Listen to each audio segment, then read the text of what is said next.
Well, when it comes to mealtime, every family has their easy weeknight go-tos, but sometimes we sacrifice healthy for convenient. Here with some new twists and better-for-you options is food and wine specialist from Queer Eye. It's Antoni Porowski. Good to see you, Chef.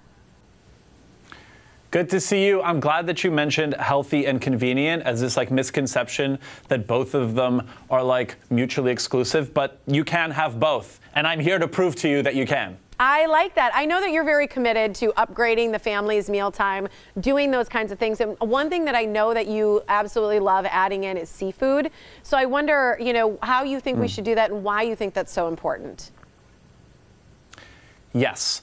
So getting seafood fresh is not always a thing that's possible. When you get it, you have to enjoy it, and it has to be consumed within a day or two. What I love about Gordon's products is that they're actually frozen on the source.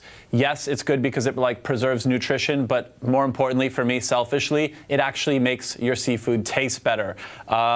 Case in point, I have super simple, nice recipes here using a product that's already awesome, and the time that it takes to prepare it, most importantly, is the same amount of time, if not less, that it takes to actually bake these delicious puppies. So yeah. I like that, and I by think puppies, parents I mean like fish that sticks. too. They want the convenience, they want the timing as well. Did you grow up eating a lot of seafood?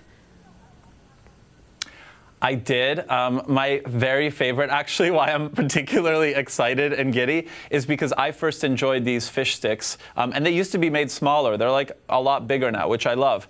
Just dipping them in ketchup. It's like sweetness, it's acidity, it's there's nothing more nostalgic and childlike than fish sticks with ketchup to me. I agree. I grew up on fish sticks as well, and they were not that healthy. So those are good ones there. No. Yeah, exactly. Let's tell me a little bit about, for you, what you've made there for us and what you think families will love about what you've put together. Yes.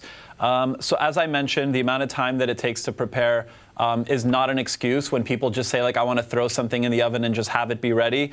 Case in point, made a lovely little puttanesca, traditional Neapolitan tomato sauce that uses things that you have as pantry staples, like capers and olives, that add a bit of that brine and that acidity and that freshness that you really want with fresh cherry tomatoes. Roughly chop them, throw in a blender or a food processor, heat it up in the oven, have your fish sticks, you have a complete meal. Baja-style fish tacos. So these are actually the beer-battered variety, which have a nice airiness to it from the baking soda. So you get that really nice crunch when you bite into it with thinly shredded red cabbage. So you have your veggies. You don't even have to serve salad on the side. Your kids won't even know. And then a bit of fresh lime juice for acidity again. And you have a meal. And then cilantro, because I love cilantro.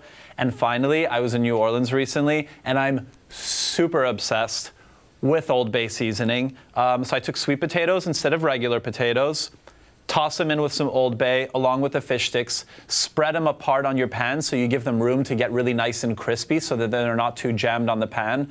That's also a golden rule for anything that you put on a sheet pan. Give it a bit of space to breathe. And then my favorite little side, frozen peas that are thawed out, heat them up in a pan with a bit of olive oil, fresh mint, blitz them, and you have a creamy, bright little, and added a bit of lemon juice just to preserve the color so it doesn't brown. And you have a complete meal from things out of your freezer. You're making me hungry. It looks really, really good. And I think, as we kind of look, here in Wisconsin, we love our fish fries. So it's nice to be able to do that at home as well if we can't go out. But also we know how healthy fish is and seafood is to add into our diet. And so I know that has got to be something that's an added benefit to make it more accessible. Absolutely. Yeah, there's really no excuse not to have seafood at least a couple of times a week. And I love how you added in some sneaky vegetables as well. Where can we go to find out more, and where do we find Gordon's? Glad you asked. Available at all your grocery stores and supermarkets, but go to Gordons.com. You can get all my recipes here, and I promise you it's super easy to make. Even if you barely ever lift a knife and chop up any vegetable, anybody can do this. Love it. I want to make that little tomato thingy that you made. It looks really good. Thanks, Antoni. Puttanesca. Got it. Check it out. You'll like it. It's going to be great. I know it. Thanks so much for joining us. Thank you.